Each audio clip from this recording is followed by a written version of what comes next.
Dans la lumière de la fête de la Pentecôte, nous pourrions méditer aujourd'hui sur le rôle du Saint-Esprit dans notre vie et dans la vie de l'Église.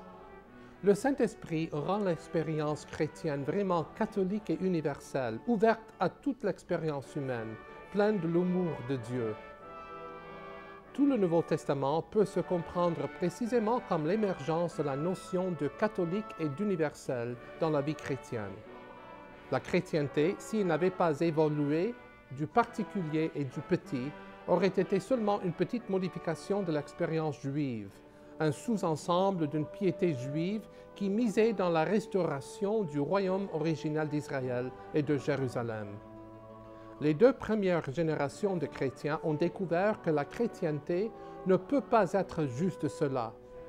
Parce qu'elles avaient reçu le Saint-Esprit, principe universel, elles ont ouvert leurs yeux à la portée universelle de la vérité chrétienne et elles l'ont fait par la rencontre des non-juifs qui ont reçu le Saint-Esprit tout comme nous l'avons reçu.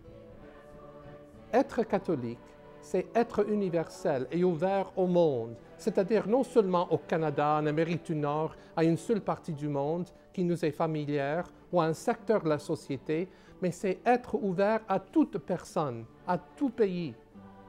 Le Saint-Esprit est universel, toujours à penser au-delà de nos frontières, les horizons de notre imagination. Nous devenons une Église évangélisatrice remplie de l'Esprit lorsque nous permettons à l'Esprit de nous combler de sa sainteté, de sa joie et de sa paix. Sous la mouvance de l'Esprit, la communauté peut oser rêver, espérer de grandes choses, avoir des visions et témoigner en parole et en action du pouvoir de l'Esprit, dont les fruits sont visibles dans les œuvres de justice au milieu du monde. Quand nous sommes saisis par l'Esprit, que l'Esprit habite en nous, l'Esprit nous rend créatifs et imaginatifs.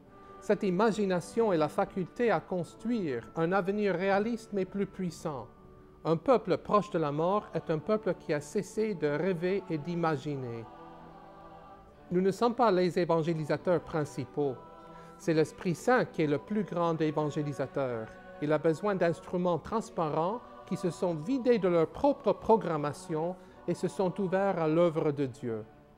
Le Saint-Esprit nous fait transcender toutes les impulsions tribales et égocentriques de notre temps, comme la recherche de l'épanouissement de chaque personne humaine pour découvrir la réalité du Christ. Quel est le plus profond et le plus sûr indice que l'Esprit est présent dans cet entretemps des premiers fruits, suscitant l'espoir d'une récolte abondante encore à venir? C'est la joie. Si la joie et l'humour sont présents, vous pourrez être assuré que le Saint-Esprit a quelque chose à faire avec cette joie profonde et authentique. Saint Augustin, le plus passionné de musique des pères de l'Église, évoque mémorablement l'expérience de joie en la présence de l'Esprit, en ces mots. Lorsqu'un peuple doit travailler fort, il commence par des chants dont les paroles expriment sa joie.